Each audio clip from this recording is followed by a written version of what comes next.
ദൈവത്തിന് റോമർക്ക് എഴുതിയ ലേഖനം 16-ാം അധ്യായം 20-ാമത്തെ വാക്യം. റോമർക്ക് എഴുതിയ ലേഖനം 16-ാം അധ്യായം 20-ാം വാക്യം. വേഗത്തിൽ നടക്കുന്ന 4 കാര്യങ്ങളിൽ ഒന്നാമത്തെ കാര്യം, സമാധാനത്തിന്റെ ദൈവമോ വേഗത്തിൽ സാത്താനെ നിങ്ങളുടെ കാൽ കീഴെ ചതച്ചു കളയും. സമാധാനത്തിന്റെ ദൈവം വേഗത്തിൽ സാത്താനെ നിങ്ങളുടെ കാൽ കീഴെ ചതച്ചു കളയും. ദൈവത്തിന്റെ ആത്മാവ് വർഷങ്ങൾ കൊണ്ട് നിന്റെ പല നന്മകളെയും ചതച്ചവനെ നിന്റെ കാലിന്റെ കീഴിൽ ദൈവം ചതയ്ക്കാൻ പോകുന്നു. അത് വേഗത്തിൽ സംഭവിക്കാൻ പോവുക. ഞാൻ ഒന്ന് തുറന്നു പറയാം, ചിലരുടെ കുടുംബത്തോട് വെല്ലുവിളിച്ച പൈശാചിക മണ്ഡലത്തിന്മേൽ ഇന്നൊരു ജയം പ്രഖ്യാപിക്കാൻ പോവുക.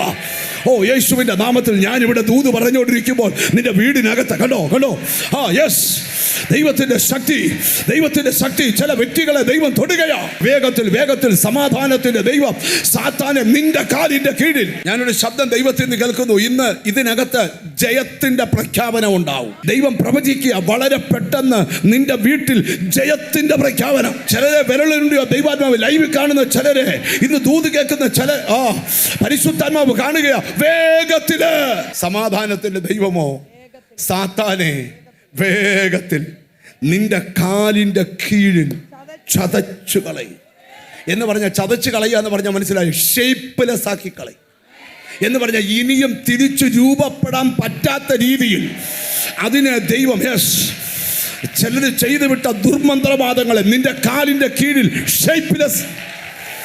നിനക്കെതിരെ കഴിച്ച നേർച്ചകൾ, നിനക്കെതിരെ കഴിച്ച പൂജകൾ, നിനക്കെതിരെ തൊടുത്തുവിട്ട മരണാസ്ത്രങ്ങൾ, പരിശുദ്ധാത്മാ പറയുക, ഇന്ന് നിന്റെ കാലിന്റെ കണ്ടോ വേഗത്തിൽ നടക്കാൻ പോവുക.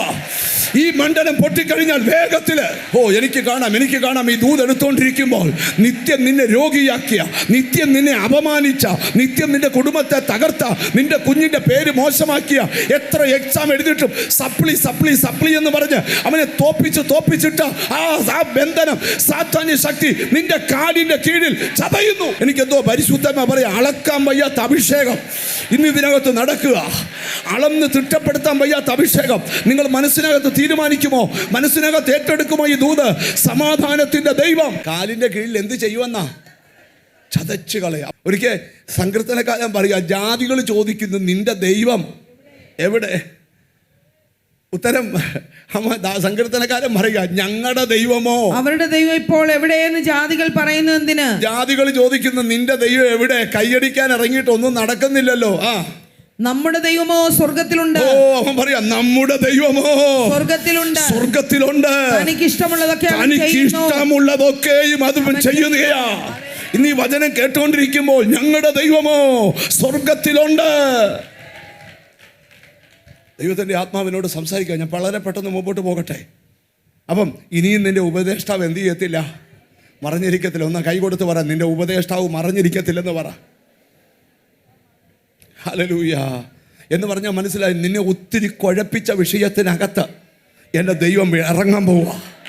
മനസ്സിനകത്ത് പറ, നിനക്ക് ചിന്തിച്ചിട്ടൊരു എത്തും പിടിയും കിട്ടുന്നില്ല, നീ തല പുകഞ്ഞ് ചിന്തിക്കുകയല്ലേ.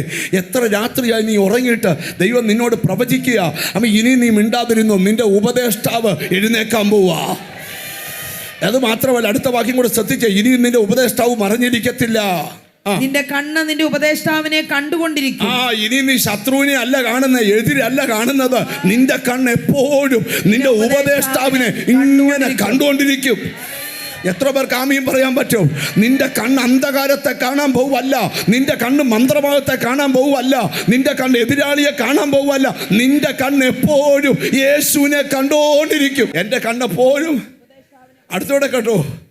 സ്തോത്രം. അടുത്ത വാക്യം കൂടെ, നിങ്ങൾ വലത്തോട്ടോ ഇടത്തോട്ടോ തിരിയുമ്പോൾ, നിങ്ങൾ വലത്തോട്ടോ ഇടത്തോട്ടോ തിരിയുമ്പോൾ വഴി ഇതാകുന്നു, ഇതിൽ നടന്നുകൊള്ളുവീൻ. കണ്ടോ, നിന്റെ മുഴുവൻ നിയന്ത്രണം അങ്ങ് ഏറ്റെടുക്കുക ഉപദേഷ്ടാവ്. കർത്താവ് പറയാൻ, ഞാൻ മറഞ്ഞിരിക്കത്തില്ല. നിന്റെ കണ്ണ് എന്നെ കണ്ടോണ്ടേയിരിക്കും. നീ പുറകിന്നൊരു ശബ്ദം കേൾക്കും, വഴിയിതാകുന്നു, ഇതിൽ നടന്നുകൊള്ളുവീൻ എന്നൊരു വാക്ക് പിറകിൽ നിന്ന് കേൾക്കും. ഞാനിവിടെ ഇരിക്കുന്ന ചിലരോട് ദൈവത്തിന്റെ ദൂത് പറയാം, എത്ര അനുഗ്രഹിക്കപ്പെട്ട അനുഭവമാണ്. നിന്റെ കണ്ണ് യേശുവിനെ കാണും, നിന്റെ കാത് യേശുവിന്റെ ശബ്ദം കേൾക്കും.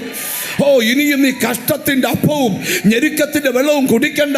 ഇനിയും നിന്റെ ഉപദേഷ്ടാവ് മറഞ്ഞിരിക്കത്തില്ല. നിന്റെ നിലവിളിയെങ്കിൽ നിശ്ചയമായും അവൻ കരുണ തോന്നും. ഓ ഹല്ലേലൂയ. ഈ വചനം എങ്ങനെ പറഞ്ഞു തീർക്കണമെന്ന് എനിക്കറിയത്തില്ല. ദൈവത്തിന് സ്തോത്രം. ഞാൻ ഇന്ന് ഇവിടെ ഇരിക്കുന്ന ചിലരോട് കർത്താവ് പറയുക, നിന്റെ പ്രാർത്ഥന മേളിൽ എത്തിയിട്ടുണ്ട്. അടുത്തിരിക്കുന്ന ആളെ തൊട്ടേച്ച് പറയാം, നിന്റെ പ്രാർത്ഥന മേളിൽ എത്തിയിട്ടുണ്ടെന്ന് പറ. ഒരിക്കലേ കൊർന്നല്യോസിൻ്റെ അടുക്കൽ ഒരു ദൂതം വന്നേച്ച് പറഞ്ഞു, കൊർന്നല്യോസേ, നിന്റെ പ്രാർത്ഥനയും നിന്റെ ധർമ്മവും ദൈവത്തിന് മുമ്പിൽ എത്തി. എന്നോട് ദൈവത്തിൻ്റെ ആത്മാവ് പറയുക, നാട്ടുകാർ പറയുന്നത് നിന്റെ പ്രാർത്ഥന എത്തത്തില്ലെന്നാ, പക്ഷെ വചനം പറയാ എത്തിയെന്ന്. ചിലർ നിന്നെ കളിയാക്കുന്ന ചിലർ നിന്റെ അടുക്ക് ഇരുന്നോണ്ട് നിന്നോട് പറയുകയാണ്, നിന്റെ പ്രാർത്ഥന വെറുതെയാടാ, എത്തത്തില്ല. പക്ഷെ ദൈവം പറയാം, മാമി അവര് പറയുന്നത് നീ കേൾക്കണ്ട, നിന്റെ പ്രാർത്ഥന എൻ്റെ അടുക്കൽ എത്തി. ഓ, അടുത്ത സ്റ്റെപ്പ് നീ എടുത്തോ. കൊർന്നല്യോസേ, നിന്റെ വീട്ടിൽ അഭിഷേകം നടക്കാൻ പോവാ. കൊർന്നല്യോസേ, നിന്റെ വീട്ടിൽ സ്നാനം നടക്കാൻ പോവാ. കൊർന്നല്യോസേ, നിന്റെ വീട്ടിൽ കൃപാവരം വെളിപ്പെടാൻ പോവാ. പത്രോസിനെ വരുത്തിക്കോ. എന്നോട് എനിക്ക് ദൈവം ഒരു വെളിപ്പാട് തരിക. ചില വീടിനകത്ത് ഒരു വീട്ടിൽ നടക്കാത്ത ചില ആത്മീക വിടുതലുകൾ നടക്കാൻ പോവാ. ഓ, പ്രാർത്ഥിക്കാൻ അനുവദിക്കാത്ത നിന്റെ വീട്ടിൽ പ്രാർത്ഥിക്കാൻ ഒത്തിരി പേര് വരാൻ പോവാ. ഓ, ആരാധിക്കാൻ സമ്മതിക്കാത്ത നിന്റെ വീടിനകത്ത് അഭിഷേകത്തിന്റെ കൃപ ജ്വലിപ്പിക്കുവാൻ. ഓ, ചില വീടുകളുടെ വാതിലുകൾ ദൈവം തുറക്കുക. ചില കുടുംബങ്ങളുടെ വാതിലുകൾ ദൈവം തുറക്കുക. ചില വ്യക്തികളുടെ വാതിലുകൾ ദൈവം തുറക്കുക. യേശുവേ, ഇറങ്ങി വരണമേ എന്ന് പ്രാർത്ഥിച്ചേ. കൊർന്നല്യോസിന്റെ പ്രാർത്ഥന ദൈവം കേട്ടു. അവനോട് പറയുക, നിന്റെ പ്രാർത്ഥനയും നിന്റെ ധർമ്മവും മേളിലെത്തി. ഹല്ലേലൂയ. നിന്റെ പ്രാർത്ഥനയെത്തി, ധർമ്മവും എത്തി, നീയൂടെ എത്തണം. അതുകൊണ്ട് പത്രോസിനെ വരുത്ത. പത്രോസ് വരുമ്പോൾ നീ ചെയ്യേണ്ട കാര്യം പറയും. പത്രോസ് വന്നേച്ച് പ്രസംഗിച്ചപ്പോൾ സ്തോത്രം, പ്രസംഗം കേട്ടവരുടെ മേൽ പരിശുദ്ധാത്മാവ് വന്നു. നിങ്ങൾക്ക് ആഗ്രഹമുണ്ടോ നിങ്ങളുടെ വീടിനകത്തൊരു ആത്മനിറവ് ഉണ്ടാവണോ? നിങ്ങൾ വന്ന യോഗത്തിൽ നിറവുണ്ട്. ഇതേ നിറവ് നിങ്ങളുടെ വീട്ടിൽ വേണമെന്ന് എത്ര പേരാ? അന്ത്യകാലത്ത് സകല ജഡത്തിന്മേലും എൻ്റെ ആത്മാവിനെ പകരും. നിന്റെ പുത്രന്മാരും പുത്രിമാരും പ്രവചിക്കും. നിന്റെ വീടിനകത്ത് സാത്താൻ നടമാടുന്ന മേഖലകൾ, നിന്റെ വീടിൻ്റെ അന്തരീക്ഷം ക്ലിയർ ആകുക. നിന്റെ വീടിൻ്റെ അന്തരീക്ഷം മാറുക. വാക്കുകൊണ്ട് വാക്ക് കൊരുക്കുന്ന ചില വീടിനകത്ത് ദുരാത്മ വ്യാപാരത്തെ ഇന്ന് പിടിച്ചു കെട്ടാൻ പോവുക. നമ്മുടെ വീടിനകത്ത് തികഞ്ഞ ആത്മീയ അന്തരീക്ഷം നമുക്ക് മെയിൻറ്റെയിൻ ചെയ്യാൻ പറ്റുന്നെങ്കിൽ നമ്മളാണ് ഈ ഭൂമിയിലെ ഏറ്റവും വലിയ മഹാഭാഗ്യവാൻ. നമ്മുടെ വീട്ടിൽ ചിലപ്പം നമ്മുടെ വീടിൻ്റെ പോർച്ചിനകത്ത് ചിലപ്പോൾ ഓഡിയോ ബെൻസോ ഒന്നും ഇല്ലെങ്കിലും കുഴപ്പമൊന്നുമില്ല. നമ്മുടെ ഡൈനിങ് ടേബിളിൽ 40 തരം ആഹാരം ഇല്ലെങ്കിലും കുഴപ്പമൊന്നുമില്ല. നിങ്ങൾ ശ്രദ്ധിക്കണം. ഹല്ലേലൂയ.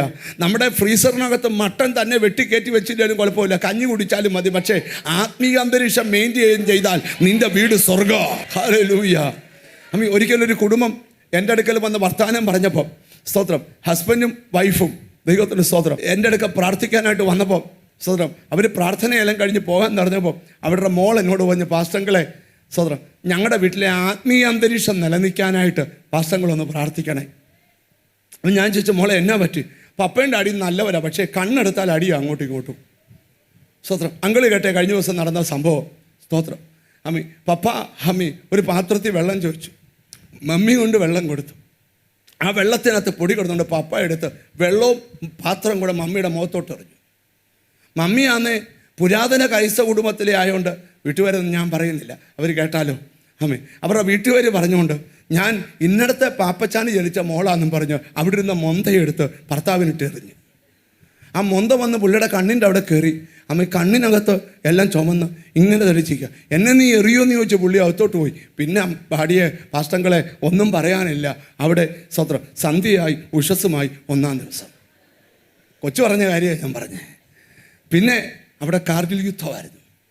പിന്നെ എൻ്റെ പൊന്നു പാസ്റ്റങ്ങളെ, യുദ്ധമൊക്കെ വൈകിട്ട് 5:30 കഴിഞ്ഞ്. അതുകൊണ്ട് 6 മണിക്കാണ് ഉച്ചക്കത്തെ ചോറ് കിട്ടിയത്. അവിടെ മാത്രമല്ല, നമ്മുടെ വീട്ടിലൊക്കെ അന്തരീക്ഷം ഭയങ്കരമായിട്ട് സൂക്ഷിക്കണം. ചിലർ ഭയങ്കര സ്തോത്രവും പ്രാർത്ഥനയൊക്കെയാണ്, പക്ഷെ ഒരു വാക്കിന് വിട്ടുകൊടുക്കത്തില്ല. അടുത്തിരിക്കുന്ന ആളെ കൈ കൊടുത്ത് പറ, ചിലതൊക്കെ സഹിക്കുകയും ക്ഷമിക്കുകയും ഒക്കെ വേണമെന്ന് പറ. ഒന്ന് ചിരിച്ചോണ്ടൊക്കെ പറ. നല്ലതായിട്ട് വീട് കൊണ്ടുപോകണോ?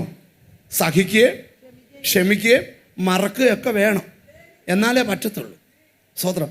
കൂടെ ദൈവദാസന്മാരെയൊക്കെ വീട്ടിൽ വരുത്തി ഒന്ന് പ്രാർത്ഥിപ്പിക്കണമെന്നൊക്കെ പറയുന്നത് എന്തിനാന്ന് ചോദിച്ചാൽ നിങ്ങളുടെ വീടിൻ്റെ അന്തരീക്ഷം ഒന്ന് ക്ലിയറായി കിടക്കാനാണ്. സ്തോത്രം. ഹല്ലേലൂയ. അങ്ങനെയൊക്കെ വന്ന് പ്രാർത്ഥിക്കുമ്പോൾ നിങ്ങളുടെ വീടിൻ്റെ അന്തരീക്ഷം എന്തോ ആവും? നല്ലതായിട്ട് അന്തരീക്ഷം മാറും. സ്തോത്രം. ശ്രദ്ധിച്ചു കേട്ടെ. യേശു കൂടെ കർത്താവിൻ്റെ ദാസനോടെ മാർത്തയെക്കുറിച്ചും മറിയെക്കുറിച്ചും ഒക്കെ നല്ല ഭംഗിയായിട്ട് പ്രസംഗിക്കുന്ന കുറച്ച് ഭാഗം ഞാൻ അകത്തിരുന്ന് കേട്ടു. സ്തോത്രം. ശ്രദ്ധിച്ചു കേൾക്കണം. ആ വീട്ടിൽ കർത്താവ് പോയിട്ട് ആ വീട്ടിലുണ്ടായിട്ട് പോലും ആ വീട്ടിലെ അന്തരീക്ഷം പെട്ടെന്ന് മാറിയില്ലേ? നമ്മുടെ വീട്ടിലെ അന്തരീക്ഷം ഏത് സമയത്ത് വേണേലും മാറാം, പക്ഷെ അതിനെ മെയിൻറ്റെയിൻ ചെയ്ത് നിർത്തണം നിന്റെ പ്രയർ.